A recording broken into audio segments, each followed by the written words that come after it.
Las aventuras de una bruja filósofa.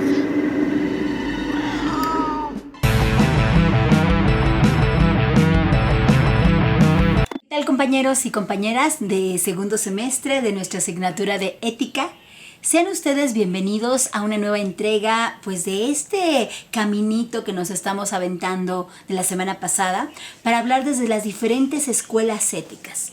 Escuelas que hacen referencia a una propuesta de cómo caminar en nuestra vida a través de unas decisiones, de unos modos libertarios, de unos accionares que sean nutritivos para nuestro camino. Acuérdense que cuando hablábamos la semana pasada de la importancia del epicureísmo, dígase hedonismo, o planteábamos también la eudamonía, háblese de Aristóteles, hablábamos de un principio básico de buscar las filosofías de la alegría, del buen vivir. En ese sentido, ¿qué dicen los estoicos? ¿Qué es el estoicismo?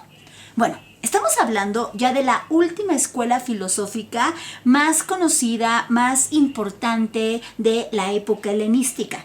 Un poquito antes de que viniera toda la caída del Imperio Romano y con eso pues el advenimiento de una segunda etapa de la filosofía llamada Edad Media.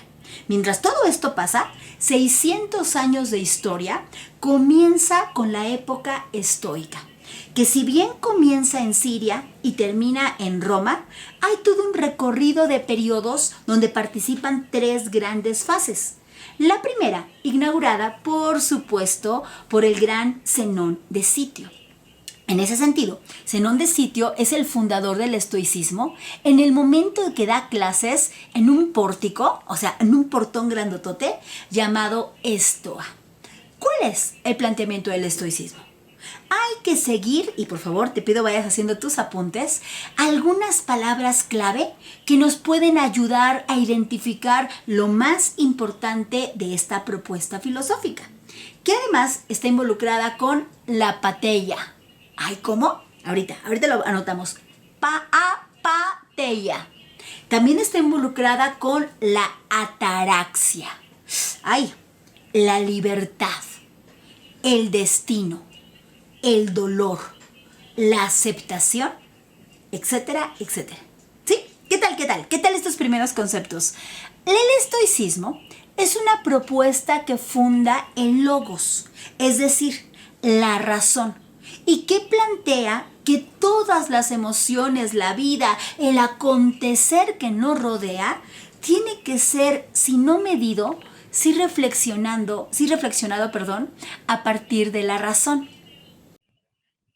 Estoy muy consciente que cuando hablamos de la razón, probablemente una serie de ideas sobre la lógica, la seriedad, la austeridad o la imperturbabilidad del ánimo vienen a ti y dices, ay no, qué aburrido, prefiero el placer, prefiero una forma más tranquila de vivir.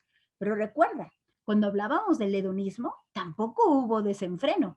De hecho, los críticos del hedonismo, que fueron sobre todo después en la Edad Media la gente desde el cristianismo, malinterpretó e hizo que siglos con siglos se fuera desvirtuando las ideas del hedonismo, hablándolo de una filosofía puerca, ¿no? Porque decían que solamente los porcinos, solamente los puercos, los cerdos, tenían una vida loca, lo cual ni siquiera los cerdos tienen una vida loca y nunca el hedonismo planteó eso. Acuérdate que para ellos la ataraxia es la ausencia de dolor o de quejas, ¿no?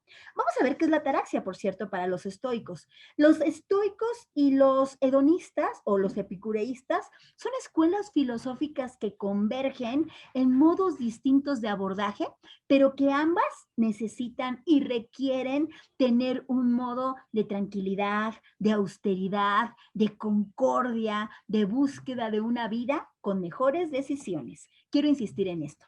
A ver, tengo aquí un compartir de pantalla porque me gustaría que juntos fuéramos anotando algunas cuestiones y entonces ir entendiendo desde dónde entendemos el estoicismo.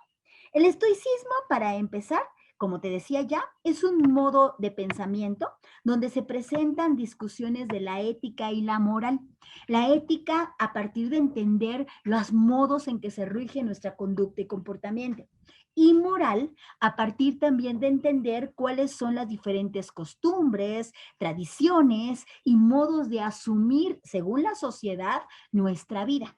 En ese sentido, la ética y la moral estoica hace una serie de propuestas donde específicamente, me estoy yendo del otro lado, espérenme, me voy a regresar, ahí estoy porque me voy a las fases del estoicismo, no, espérenme, esta locura de último momento. Bueno, a ver, me regreso acá. Como te decía, en el estoicismo, el planteamiento general es trabajar a partir de las virtudes, los valores, las razones y cómo equilibrar nuestro ánimo para tener una mejor vida. Te decía hace un momento, el estoicismo nace como una propuesta que se da hacia el año 303 después, antes de Cristo y que fue fundada por Zenón de Sitio.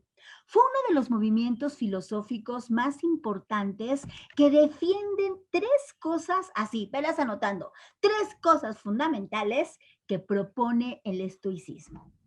La serenidad, el equilibrio, pues, el autodominio, la capacidad de gobernar y regular nuestras propias pasiones. Y tres, la virtud. La virtud entendida como un hombre que no vive ajeno al mundo, pero que también, a partir del autodominio y la serenidad, permite y sabe que su equilibrio está en hacer las cosas que puede, hasta donde puede, y limitarse a no preocuparse por no poder hacer lo que está más allá de su alcance.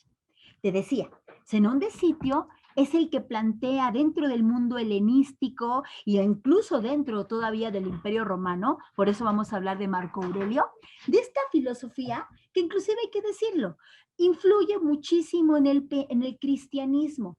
Y la verdad es que el cristianismo lo convirtió de tal manera en que lo volvió algo realmente rancio, no con su esencia o con su núcleo original. Bueno, vamos a ver. Como te decía hace un momento, tiene varias etapas. En la primera etapa es cuando se funda una escuela, que te digo que dura 600 años. Entonces, en la primera estamos hablando de una propuesta de Zenón de Sitio que divide su propuesta filosófica en tres aspectos: lo lógico, lo físico o lo epistémico y lo ético.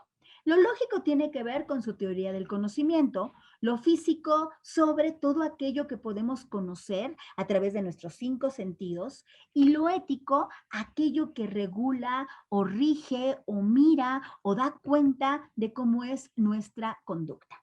Ahora sí, en estas fases del estoicismo nos encontramos primero a Crisipo de Soles, a Ceantes de Asos y que el más importante, Zenón de Sitio.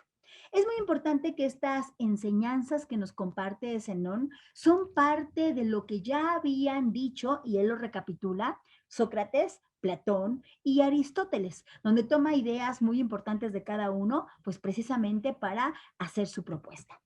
Luego tenemos un estoicismo medio.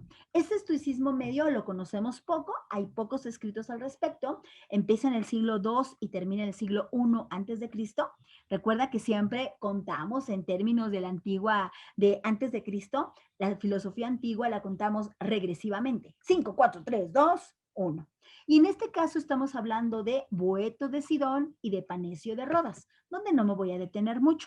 Más bien, en la última parte del estoicismo, donde ya está el Imperio Romano en un momento muy álgido, es donde nos encontramos a tres personajes, híjole, sumamente distintos en personalidades, formas, modos, pero que cada uno tienen un tamiz sumamente interesante.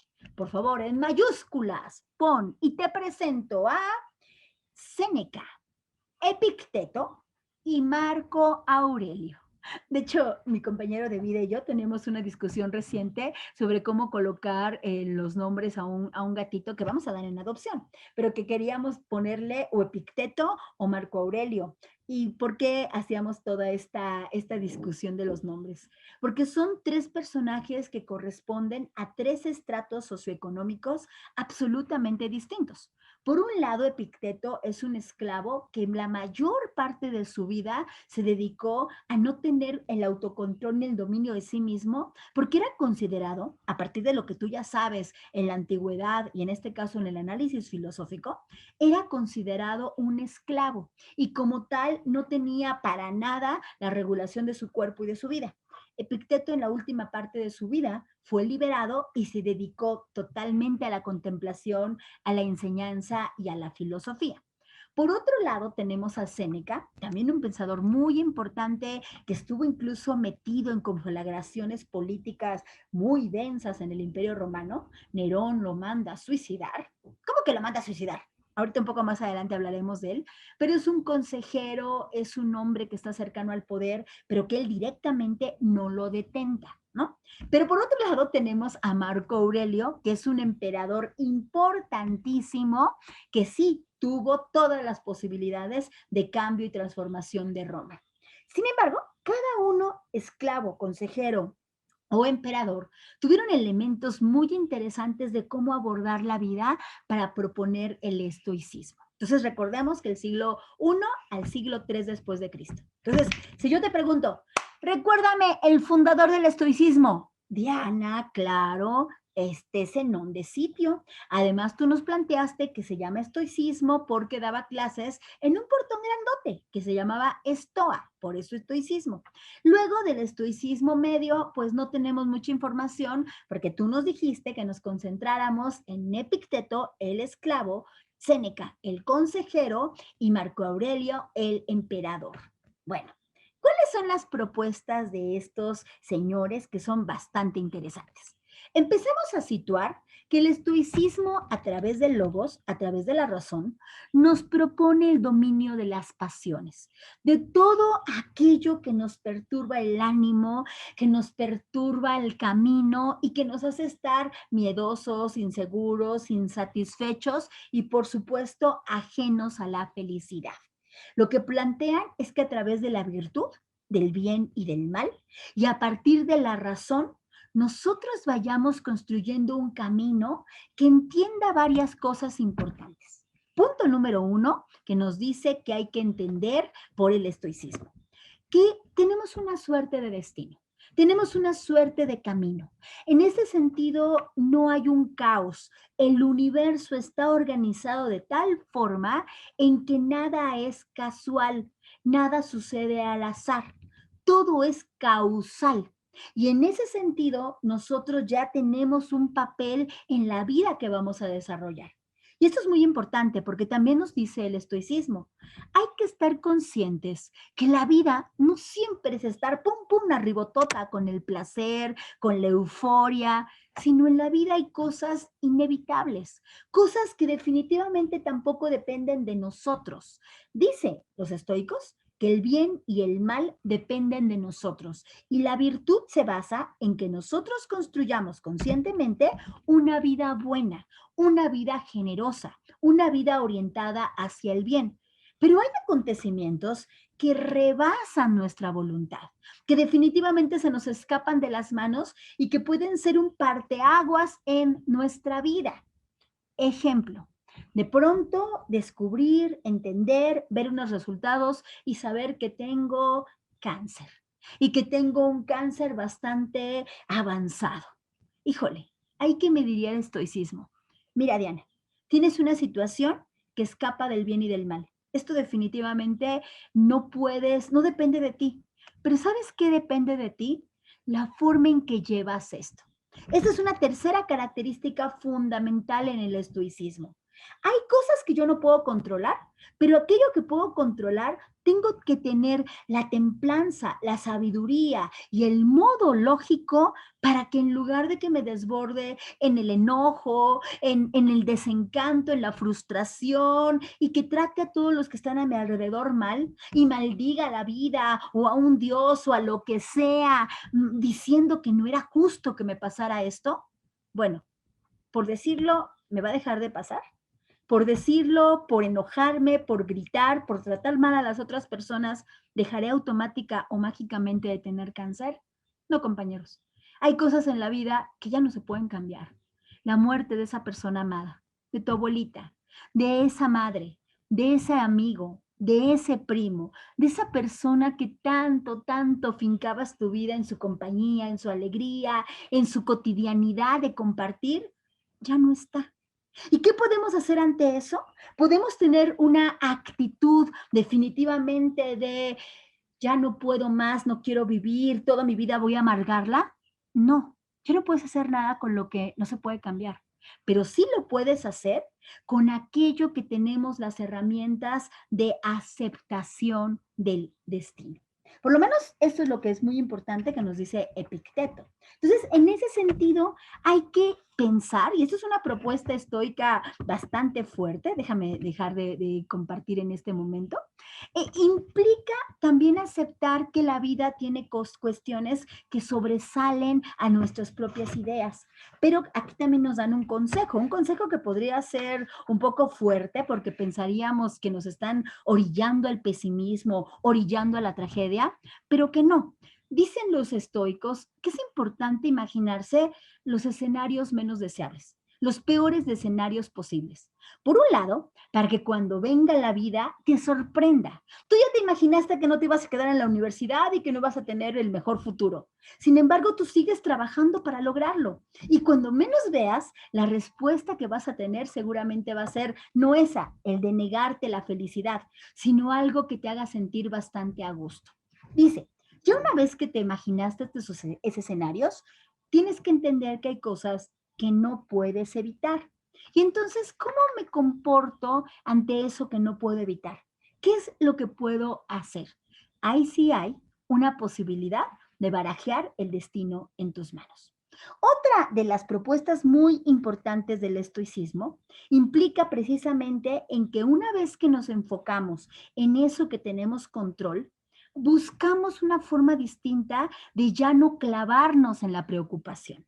Si, por ejemplo, mis padres constantemente están discutiendo, están peleando. Entre ellos hay un clima enrarecido, se quieren divorciar. Claro que por una solidaridad, por una simpatía, por una empatía a mis papás, es algo que me duele. Pero ¿puedes hacer algo?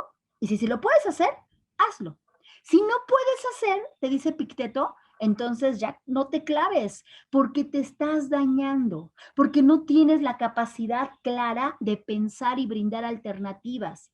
Mejor no tomes partido por tu papá o tu mamá, aprende a escuchar, aprende a entender su proceso y no te metas más allá de lo que no te corresponde. No te involucres, no seas soberbio, no creas que en ti están todas las respuestas y al mismo tiempo tampoco agarres culpas que no te corresponden. No es tu responsabilidad. No es tu responsabilidad que exista el coronavirus. Sí es tu responsabilidad no contagiar a los tuyos precisamente del coronavirus. ¿Cómo lo procuro? Pues controlo lo que puedo controlar. Si es necesario que me ponga un barbijo, como le dicen en Argentina, o un cubrebocas, como le decimos en México, si guardo una sana distancia, si trato a las demás personas con lo que implica de no salir ahorita a las fiestas, etcétera, etcétera, estoy teniendo un control sobre lo que puedo hacer. Si definitivamente mi papá se contagió fuera de mi alcance, eso es algo que yo no puedo culparme y señalarme como el responsable. Lo que puedo hacer es apoyar a mi familia para encontrar caminos de tratar de estar mejor. ¿Viste? ¿Viste por dónde va el camino del estoicismo? En este sentido, también hay otra propuesta fundamental. El estoicismo nos dice, ¿por qué no vives y por qué no te atreves de veras a vivir de acuerdo a tus convicciones, de acuerdo a tus valores? También te cuestiona, como lo hicieron hace ratito los cínicos, sobre tu doble moral. Es decir, ¿por qué dices que eres honesto si sabes que un amigo le está mintiendo a una chica? ¿Por qué eres su cómplice? ¿Por qué no realmente eres coherente? Y si dices ser honesto, entonces confrontas a tu amigo y le dices, ¿sabes qué? Por favor, o le dices tú que estás engañándola o yo lo voy a tener que hacer porque si yo estoy de acuerdo y hablo de la honestidad, no nada más es mi honestidad, es en este caso yo no voy a servirte de parapeto, de ocultamiento, no me utilices de pretexto para mentir sobre tus actitudes. Yo quiero ser coherente con lo que pienso. Y ser coherente, colegas, ay, es una tarea inacabable, porque implica organizar lo que pienso, lo que digo y lo que hago. Y sé que es bastante complejo. Otro punto importante para los estoicos es la necesidad de buscar la sabiduría, de buscar aquello que nos nutre y nos hace sentir mejor. En ese sentido, los estoicos tienen algunas virtudes fundamentales, como la templanza, la fortaleza, la justicia y la prudencia. Atención con la señora prudencia, porque implica una forma de sabiduría práctica. Implica ser cuidadoso en cómo tratar a las personas y saber, por ejemplo, que pues hay batallas que, y te lo decía en alguna clase pasada, hay batallas que la verdad hay que analizar si merecen o no darlas. Si tú quieres salir del closet, por ejemplo, hazlo y habla con quien tienes que hablar y planteales lo que es tu vida. Pero si tú tienes, por ejemplo, un vecino, un cuñado, alguien lejano de ti, aprende a ser prudente. Esa persona que ya sabes que es, ay, súper homofóbico, ¿para qué te desgastas queriéndole hablar, convencer y explicar lo que tú piensas y lo que lo eres cuando sabes de antemano que no la vas a convencer y nada en esa persona va a modificarse? Al contrario, hasta puede agarrarte peor tibia. Perdón, peor tirria. Perdón. En ese sentido, un estoico te diría, tú eres sabio en el momento de que eres prudente. Elige tus batallas. Tampoco te claves con aquello que no puede solucionarse. Trabaja en tu vida y defiende lo que piensas. Otra cosa es muy importante para los estoicos en las implicaciones de ser empáticos, de ponernos en los zapatos de la otra persona. Por eso Epicteto tiene por ahí una frase sobre la colmena. Sí, ¿te acuerdas? Ahí está en la tarea. Y esta frase tiene que ver con la importancia de sincronizarse con las otras personas, de buscar el modo en que como sociedad estemos bien. Y eso implica que lo que perjudica a la sociedad, me perjudica a mí. Lo que perjudica a la colmena, me perjudica a la abeja. Entonces, ¿por qué no busco la manera de poner mi granito de arena para estar mejor? Digo, recuerdo una fábula que me gusta mucho y me parece muy sencilla, pero que los estoicos estarían muy de acuerdo con ellas. Un día está una abeja y está en un incendio. Y esta abejita va con su pequeña cubetita de agua y va y de pronto el león, el elefante, la jirafa, muchos animales de la selva dicen y entre ellos están echándole violencia, ¿no? ¿Ya viste? ¿Ya viste esa pinche abejita? ¿Quién sabe qué hace? Zzz, zzz, zzz. Corre y corre a llevar, bueno, vuela y vuela, perdón, para llevar agüita. Y entonces, ¿qué pasa? Porque este incendio del bosque o de la selva en este caso no va a solucionarse con que la abejita vaya y venga. Entonces le dice, pinche abejita, nomás estás perdiendo el tiempo.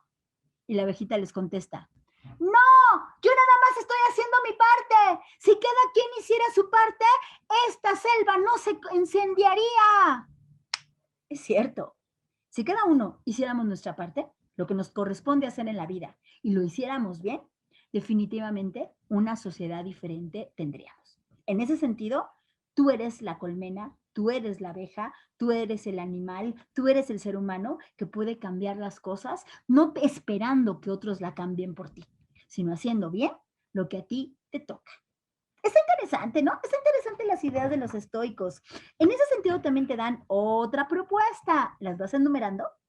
Esta propuesta tiene que ver con la importancia de saber tomar decisiones y elegir. Elegir personas que te nutran para la vida. Elegir personas con las que tengas realmente un buen clic, porque lo importante no es solo coincidir, sino conectar. De ahí es que los estoicos retoman una propuesta aristotélica sobre la amistad que me parece muy importante y que yo estoy muy de acuerdo con ellas. No sé si tú la has pensado. Bueno, ¿qué dice Aristóteles de la amistad? Que hay varios tipos de amistad. Amistades virtuosas, amistades necesarias y amistades por placer. Por ejemplo, hay algunas amistades que son más bien de utilidad, ¿no? De necesidad práctica. Tengo a la señora de las tortillas con las que me llevo muy bien y que como hasta le he dado propinas, cada vez que llego tarde por las tortillas me dice, Diana, te guardé tu kilito. Y entonces me platica de su vida, yo platico de la suya, nos llevamos muy bien. Sin embargo, no me sé ni su nombre, porque es muy probable que si no fuera por las tortillas, a lo mejor no tuviéramos una relación. Tenemos una buena relación, pero yo sé que si estoy enferma, yo sé que si me siento mal en la vida o tengo un gran éxito, esa señora no va a estar conmigo y yo no voy a estar con ella, porque nuestra amistad está delimitada ahí. Y está bien, ¿no? Hay amistades de tipo distinto. No digo que sea mejor o peor, pero son amistades que hacemos según la situación. También tenemos otro tipo de amistad, que es la amistad por placer. Aquella persona donde sí, ya sé, tu amigo de jarra o tu amistad para platicar de tus crush o juntas se ponen a ver videos de gatitos o se la pasan platicando de música y de quién es el último grupo o cuál es la última tendencia en tal o cual tema. Sí, son amigos de ocasión, pero que cuando tú tienes ganas de hablar de otros temas, de platicar, híjole, te dejan en visto y no hay como posibilidad de intimar. Son nuestras amistades de placer y también son importantes en la vida. Pero dicen los estoicos, oye, hay una amistad que es súper valiosa y que la verdad a veces realmente no le hacemos suficiente caso cuando tendríamos que concentrarnos mucho más en ella. Y nos referimos a la amistad de bien, a la amistad virtuosa. Aquella persona que llueve, truebe o relampague está contigo, te escucha, te apapacha y además es recíproco. Y además hay una convivencia entre iguales donde sabes que puedes hablar en voz alta. Eso es un amigo para Aristóteles. Es la persona con la que puedo hablar en voz alta como si fuese yo misma. Es decir, que al hablar y al compartir y al decir, no me tengo que inhibir porque no va a haber una crítica, no va a haber un juicio, va a haber una conexión. Y que también no nada más de mi lado, de que yo hable y me escuchen y me entiendan, sino que también de la otra parte, esa persona sabe que puede contar conmigo. ¿Qué tantas amistades tienes así? ¿Qué tantas amistades desarrollas a partir de los estoicos? ¿Más amistades de utilidad? ¿Más amistades de placer? ¿O tienes amistades de virtud? ¿Quieres desarrollar este punto? Aquí, por favor, abajo en los comentarios, recuerda que ve pasando lista, platicándonos todas tus observaciones, tus dudas y en este caso, por favor, contándonos qué tipo de amistad tienes tú. Bueno, me voy con otro punto importante del estoicismo y esto tiene que ver con la importancia de saber morir, la importancia de entender que no es un tema de resignación, sino de aceptación. Y para esto hay un personaje muy importante que hace ratito mencioné, que se llama Séneca.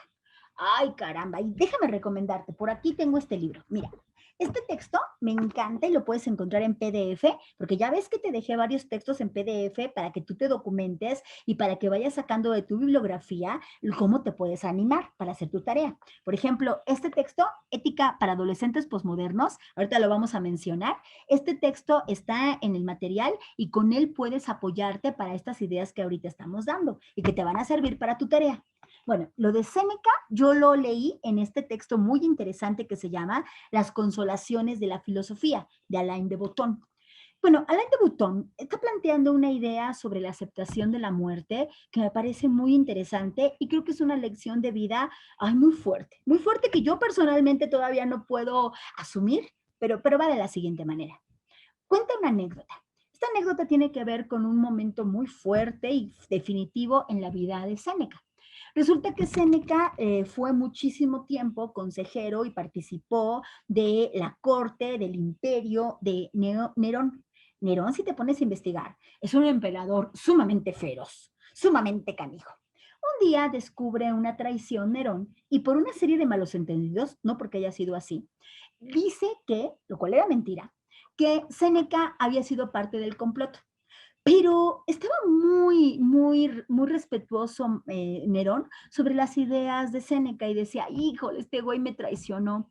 Pero a diferencia de mis enemigos, que soy cruel, que torturo, que desaparezco de maneras bastante feas, en este caso quiero darle una buena muerte. Entonces manda a llamar a Séneca y le dice, ¿sabes qué, Séneca? Estás condenado a morir.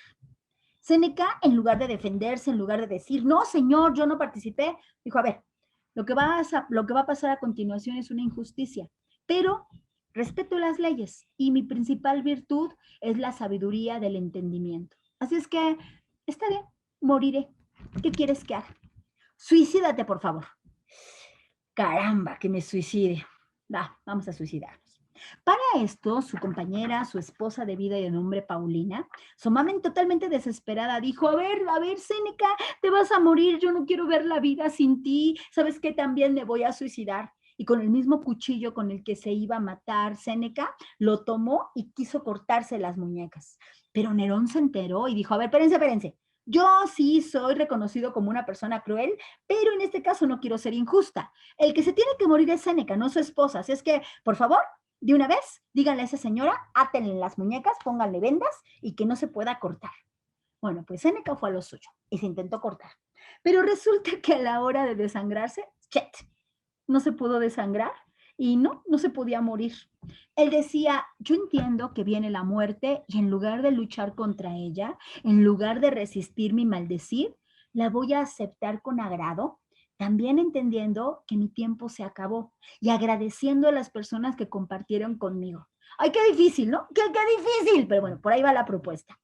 Después, cuando vio que definitivamente nomás no se podía morir así, entonces dijo, oh, voy a hacer lo que mi maestro de enseñanzas de vida, Sócrates, no porque haya sido su maestro personal, sino porque conoció pues toda la propuesta de Sócrates. Acuérdate, Sócrates, el de conócete a ti mismo. Entonces dijo, bueno, a ver, ahora lo que me toca entonces es tomarme la cicuta. La cicuta era un veneno muy poderoso, ya actualmente no existe. No lo busques en el mercado de Jamaica o en el de Sonora, no, ya no existe.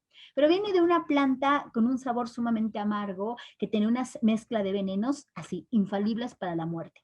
A Sócrates, por cierto, también lo condenaron a muerte injustamente por corrupción de menores, lo cual fue una patraña, él no corrompió a nadie. Pero bueno, siempre la muerte de Sócrates se quedó como una enseñanza de la ética y la aceptación de la muerte. En ese sentido, la muerte de Sócrates es una muerte estoica, donde en lugar de luchar contra ella, la asume, la acepta y la vive.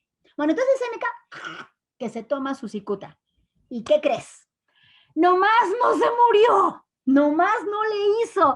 Caramba, cuando te toca, aunque te quites, cuando no, aunque te pongas, ¿no? Bueno, resulta que entonces Seneca dijo, no, le dijo a Nerón, oye, no puedo, ¿sabes qué puedo pedir cómo morir? Está bien, si te vas a suicidar, yo quiero ver cómo te mueres, pero tú decide. Quiero irme a un sauna y quiero que me pongan agua caliente, pero caliente de esas que de plano me queme la piel y así me quiero morir. De por sí Seneca tenía asma y no era muy propenso a poder respirar cierta temperatura. Bueno, pues resulta que sí se murió. Así, de una manera tranquila, seguramente muy dolorosa y muy lenta, fue poco a poco con este baño caliente, teniendo una muerte lenta y definitiva. ¿Qué quiere decirnos en conclusión esto? Que la muerte para Séneca es una muerte anunciada y que todos sabemos que tenemos los días contados. No, profesora, o sea, ¿qué amargosa es usted? Espéreme, es muy temprano para que usted me esté diciendo estas cosas. O sea, ¿cómo me voy a morir? No. Hoy no, colega, pero en 50 años sí, en 70 años sí. Nuestros papás en 30, 40, 50 años también. Y es horrible. Yo personalmente no, lo decía en el otro video, ¿no? Me cuesta mucho trabajo lidiar con la muerte y pensar en que no va a estar esa gente amada, pues hay que asumirlo con estoicismo. Hay que asumirlo con entereza. Hay que asumirlo con fortaleza. En ese sentido, hablemos del panteísmo estoico, otra característica muy importante del estoicismo, y que nos remite a lo que ya había mencionado hace rato. ¿Cómo vas? ¿Vas apuntando? ¿Vas teniendo ahí todos tus apuntes de lo que vamos trabajando? Y ya estoy contestándote la tarea, ¿eh? O sea, de una vez estoy aprovechando para, pues, tomar puntos importantes de las preguntas que te hice. Para esto, te recuerdo mucho la necesidad de utilizar este libro, que en la página 99, ahí está en tu material, habla de el fundador de Zenón de Sitio, pero habla de este capítulo, el panteísmo estoico. A ver, vamos a leer un parrafito para ver a qué se refiere. A los estoicos como los epicúreos no les interesa la filosofía teórica, o sea, no es un tema nada más de pensar, sino de hacer, de vivir, ¿no? Les interesa aprender a vivir bien, el arte de ser felices. Solo se dedican a la teoría filosófica en vistas a la práctica, como cimiento de su ética, como respaldo de su arte de vivir. En cierto sentido, es como en nuestra época. A la mayoría de hombres no les interesa la teoría, sino la práctica de conocimientos útiles. Los estoicos tienden al panteísmo, es decir, a pensar que Dios penetra todo el universo. La palabra panteísmo viene del griego pantos, que significa todo, y teos, que significa Dios. Todo es Dios. El Dios de los estoicos no es un Dios espiritual. No, por favor, no es un Dios cristiano. En esa época ni siquiera existía esa idea. Acuérdate que todo eso es después del cristianismo, siglos después. No creen en un Dios corpóreo, ¿no? Así en un Dios con barba, sentada a la derecha del... No, nada de eso. Para ellos Dios está esparcido en el universo y ocupa todo el cosmos. ¿Esto qué quiere decir? ¿No? Aquí sigue hablando del tema. Por favor, léelo, explícalo de acuerdo a tu propia reflexión. Pero yo nada más te quiero aportar en este sentido que hay que entender que para los estoicos el cosmos está organizado. El cosmos es perfecto y las cosas son porque tienen que ser. Así es que en lugar de quejarte y decir, ¿por qué me pasó? Mejor voy a sacar provecho de eso que me pasó y lo voy a reflexionar para encontrarle, siempre hay otra cara a la moneda, siempre hay un entendimiento de saber que eso que sucedió tiene un propósito superior. Sí, ya sé que luego eso lo dice la gente religiosa, pero en ese sentido, ¿de dónde crees que lo sacaron? Del estoicismo. Así que, señora religión, te hablo a ti, religión judio-cristiana, religión católica, no seas ratera de las ideas. Esas ideas en realidad le pertenecen al estoicismo y dicen al final que el mundo se desenvuelve en un ciclo cósmico, que todo acaba, pero también al mismo tiempo todo renace. Todo está en movimiento y vivimos en un ciclo del eterno retorno. Estas ideas, por cierto, van a ser retomadas por Federico Nietzsche, porque acuérdate que ya hablamos un poquito de Nietzsche en videos anteriores, y más adelante hablaremos y retomaremos cuestiones para el vitalismo. ¿Cómo vamos hasta aquí? Bien, bien, bien, bien, bien. Ahora, déjame hacer una recapitulación de cuáles serían, ya para ir cerrando, como los 10 elementos importantes que pues se refiere toda esta propuesta filosófica que es sumamente importante y práctica para la vida. Bueno, por principio, nada más me quiero ir a mostrarte aquí una página que encontré y que por favor, dale una vueltita, una leidita. Aquí se ve el link para que tú la puedas ir a contactar y a checar. Habla sobre la filosofía de Epicteto. No me da tiempo de hablar de cada uno de los elementos de los autores, pero recuerda que tanto Epicteto como Séneca, como Marco Aurelio, son los 3 autores principales de esta propuesta, que mira, aquí nada más te dejo algunas de sus frases. Solo el hombre libre, ya se subió cuando, ahí está. Solo el hombre culto es libre. No se llega a campeón sin sudar. Todo cuesta un esfuerzo. La prudencia es el más excelso de todos los bienes. No pretendas que las cosas ocurran como tú quieras. Desea más bien que se produzcan tal y como se producen y sé más feliz. Filosofar es esto, examinar y afinar los criterios. Si no tienes ganas de ser frustrado jamás en tus deseos, no desees sino aquello que depende de ti. O sea, no me voy a poner a desear que, por favor, voy a desear que gane tal personaje en tal encuesta. ¿Depende de ti que gane? No, Diana. Entonces, ¿para qué te frustras? ¿Depende de ti que entres a la universidad? Sí, Diana. Entonces, dedícate a eso. Dedícate a lo que a ti te confiere. Bueno, búscate esta página que se llama filco.es, que está muy buena en general para muchos artículos, y el texto se llama Epicteto, estoico de la no preocupación. Así, búscalo, búscalo. Y bueno, te quiero recomendar un último texto que se llama Guía de la Buena Vida. 10 técnicas para practicar el estoicismo. Te lo voy a dejar aquí en los comentarios para que lo vayas buscando y quiero con este texto recapitular ya el final de este monólogo que tengo muchas ganas y por favor, por asistencia, ya te pregunté hace rato sobre las amistades. Ahorita, por puntos, te quiero preguntar, coméntame aquí en los comentarios. De estas técnicas que te voy a dar, ¿cuáles tú de manera cotidiana si aplicas a tu vida? ¿Y cuáles de plano te cuesta mucho trabajo poder vivir? ¿No?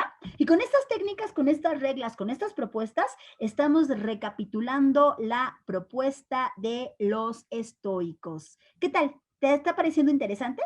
¿Te está pareciendo que tiene algo que ver a lo mejor para tu propio camino, para tu propia vida? ¿Cómo te parecen estas ideas? Bueno, a ver, primero, ellos hablan de hacer práctica de la visualización negativa. Es decir, a ver, ¿qué es lo peor que puede ocurrirse? atención, ¿eh? Nunca te están diciendo que te pongas obsesivo y que ahora para todo digas, no, es que viene lo peor, no, es que viene el mal, no, es que todo está feo. No, no, no, no, no. O sea, también es plantearte un momento de los escenarios y decir, a ver, tengo que estar preparado para lo peor. Si viene una catástrofe en mi casa y se inunda, si toda mi familia tiene coronavirus, si en un momento dado muere mi madre, ¿qué es lo que podría hacer?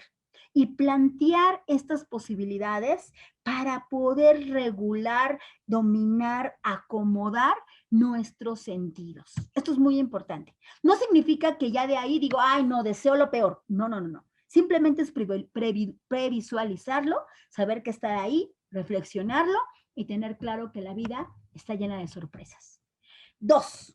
Es importante preocuparnos por nuestros pensamientos, por nuestra vida, pero tampoco clavarse en que yo le puedo resolver la vida a los demás. Sí hay que preocuparse por los otros, pero hay que ocuparse por los otros. Y es muy importante que no dependas de los juicios, la vida, los señalamientos de los demás. Es tu vida y tienes que tratar tu propia vida. Punto número 3. Hay que reconciliarnos con el pasado. Yo sé que es muy complicado aceptar o perdonar o dejar de recordar esas cosas que nos hicieron tanto daño, de nuestra familia, de nuestro padre, de alguna pareja. Sé que es muy complicado, pero no es decir, voy a olvidar, ¿no? Hoy voy a empezar una vida y no. Es aprender a entender que yo tengo ese pasado y que también por ese pasado tengo este presente y que tengo que buscar la manera de vivir un presente vital, fuerte y no darle poder a ese dolor, no darle poder a eso que me causó tanto daño. ¿Por qué sigo que esté en mi vida clavándose y siguiendo causando daño? ¿Por qué mejor no puedo entender el presente y saber que eso me fundó, eso me formó? Y ya sé en la vida lo que quiero y lo que no quiero. Entonces, ser conscientes de que hay cosas que no podemos evitar, pero lo que sí podemos hacer es reconciliarnos con nuestro pasado y buscar los elementos para construir el presente. Bueno, una parte muy importante, la parte número 4, dominar el placer. Que el placer y el desenfreno no te domine. Sobre todo porque hay que estar consciente que este placer no es permanente. Entonces sabemos que de alguna manera hay que vivir austeros. Ojo, no llevarlo hasta el extremo que lo llevaron los cristianos, de ya no sentir placer al dormir, placer al comer, placer al hablar, placer al tomar agua, porque decían, no, no, no, no, hay que rehuir el placer. No, ¿cómo es posible? No, no. Puedes combinar estoicismo y hedonismo. Puede darte placer sensacional platicar con tus amistades, puede darte placer exquisito saborear esa fruta con la que te inundas y hasta te bates con el manguito.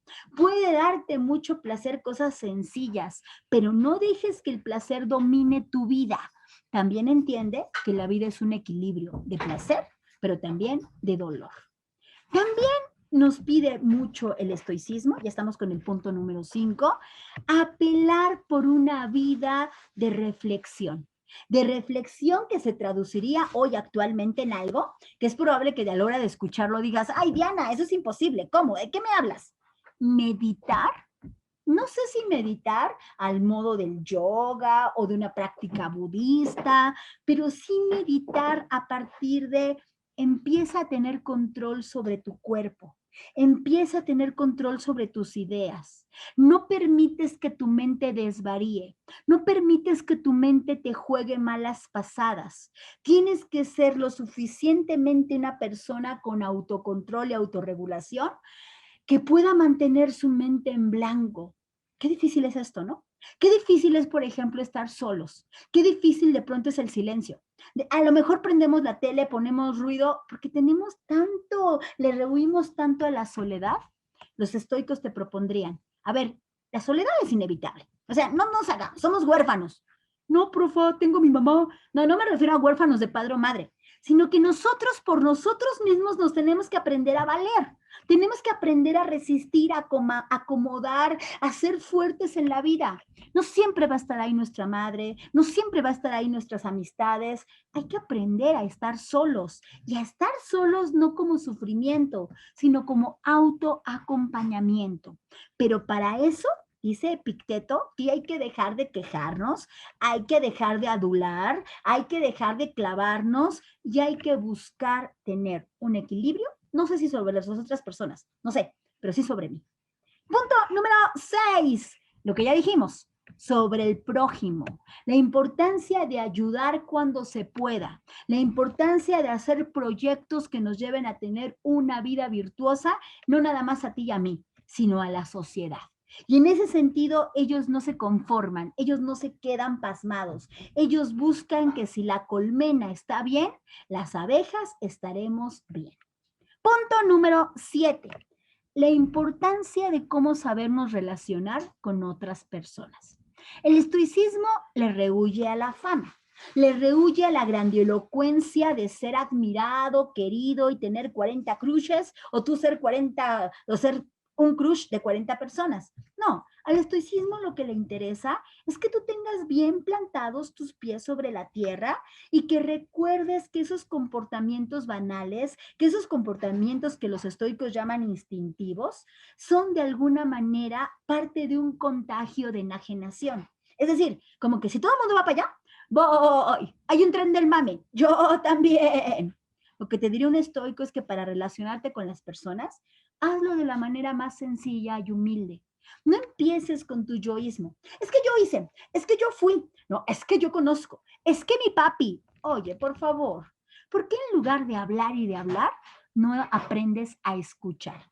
Y de eso que escuchas, aprendes no a sacar tu juicio y decirle a la gente lo que debe de hacer, sino de buscar y entablar un puente de comunicación y de diálogo que les haga que las dos personas crezcan. Punto número 8. Ya estamos cerrando, ya estamos cerrando.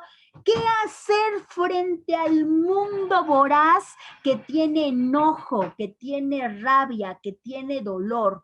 ¿Cómo reaccionar ante las situaciones explosivas? Yo te decía en el video pasado que mi compañero de vida y yo, cuando nos vamos a subir a un metro, decimos, ¡poder estoico! ¿Eso qué significa? ¿No? Algo tan sencillo de no dejarnos involucrar, no dejarnos envolver por la energía del mundo. Ese mundo, y pongo el ejemplo del metro, porque a veces es un mundo voraz que donde todo el mundo se empuja, donde todo el mundo grita, donde todo el mundo ya le dijo al otro, a la salida, cabrón, donde ya estamos planeando pequeñas venganzas de cómo meterle el pie cuando salga o de la manera en que algún día te haré algo. Ay, ¿por qué tanto desgastan las emociones? Sí, a verdad tampoco te creas tanto, ¿eh? Las cosas no son contra ti. No, no crees que hay un mundo que conspira de, sí, yo a Agustín me lo quiero chingar. No, la verdad es que todos somos pequeñitos, todos somos infinitos, todos somos parte de un mundo que funciona y que no lo digo para que digas, ay, soy una caquita, nadie me quiere. No, lo digo porque tú tienes un valor en sí mismo, un valor que nadie te tiene que dar de forma externa. Tú tienes que valorarlo. Y en ese sentido hay que desarrollar estrategias para que busquemos. Yo sé que como humanos el hígado nos gana, pero tampoco involucrarse de manera tal en que te tomes personales las cosas. Por eso antes te dice que te conozcas a ti mismo, por eso también te están diciendo que tengas la posibilidad de regular tus emociones y estar con otros de forma no grandilocuente, sino sencilla, porque todo esto hará que seas una persona donde si no va a salir algo positivo, interesante, propositivo para los demás, mejor no digamos y no te involucres. Záfate, záfate si de eso. ¿Y cómo te puedes zafar? Bueno, si estás en una situación violenta en el metro donde están maltratando, gritándole, lastimando a una mujer, haciéndole un acoso sexual, claro que te tienes que involucrar, ¿eh? El estoicismo te lo diría. Pero ya una vez que ese acontecimiento pasó y acompañaste a la persona al Ministerio Público o serviste de testigo para la situación o bajaste la palanca, tampoco eso te lo lleves ya para tu vida. Tampoco pienses que todo el tiempo tienes que estar a la defensiva. Busca estrategias para involucrarte en el mundo, pero no dejarte arrastrar por el mundo. Y en ese sentido, punto número 9, que es como una recapitulación de lo ya dicho, hay que ser conscientes del espejismo que viene con la fama, ¿no? A veces ganamos en Monopoly y entonces ya nos sentimos fifí para la vida cotidiana. A lo mejor tenemos 100 likes en una publicación, entonces ya me siento modelo. Bájale 3 rayitas a tu ego Y dicen los estoicos que la gente infeliz es la gente que todo el tiempo está confundida, esperando la fama externa en lugar del reconocimiento interno. Y esto también saca Epicteto. ¿Ya ves por qué le quiero poner Epicteto a mi gato? Porque dice este señor que el mejor modo de mantener nuestra autonomía es siendo cuidadosos cuando tratamos con los otros y permanecer impasibles ante lo que piensen de nosotros. Sí, yo sé que muchas personas, por ejemplo, cuando tienen esta clase de ética, o en general cuando me conocen, ay, dicen unas cosas bien rudas, ¿no? Y entonces yo me podría clavar y sentirme mal y decir, sí, estoy bien loca, sí, soy esto, soy lo otro, pero la verdad es que hay que ser, dice esto, y Picteto ya es difícil, ¿no? Hay que permanecer en calma ante la aprobación y ante la desaprobación. Te caigo muy mal, no puedo hacer nada para cambiarlo. Te caigo muy bien, gracias por eso, lo valoro. Pero tampoco quiere decirle, ¡ay, soy lo máximo porque le caigo bien! Hay que buscar. Y último, sobre la vida lujosa y en este caso la fama reflejado en las cosas. Te quiero preguntar, y eso es algo que los cínicos, los estoicos y los epicúreos comparten en el término de la austeridad. A ver, te quiero preguntar, también por puntos, ya van 3 preguntas de este video, ¿eh? También por puntos, cuéntame. Si tú tuvieses que salir de tu casa, tuvieses que renunciar a todas las cosas que están en tu casa. Ojo, aquí no incluimos ni a personas ni a animales. O sea, no es decir, no me llevaría a mi papá y a mi perro. No, porque no son cosas. Hablemos de cosas físicas. ¿Qué tres cosas tú te llevarías? Te tienes que ir de tu casa. No, no puede, maestra, es que mi mochila es grande y le caben 5. No, son 3 cosas. ¿Qué cosas te llevarías? ¿Qué cosas a nivel material tú valoras? Vamos a platicarlo la próxima clase. Y creo que lo vamos a dejar hasta aquí. Muchísimas gracias por haber compartido este espacio, estas reflexiones y espero, ojalá, te sirva para no solo tu tarea, sino para que tengas una visión sobre el estoicismo que pueda ser aplicada para tu vida. Llegó el momento de los personajes. Ahora te toca a ti. Escuela estoica. Quiero ver a Epicteto, quiero ver a Marco Aurelio, quiero ver a Séneca, quiero ver a Zenón de Sitio, quiero ver esa escuela griega y romana en acción con su vestimenta y quiero verlos brillarlos en el mejor sentido. Muchísimas gracias y vamos a trabajar ahora la parte presencial. Quiero verte en acción. Hasta prontito.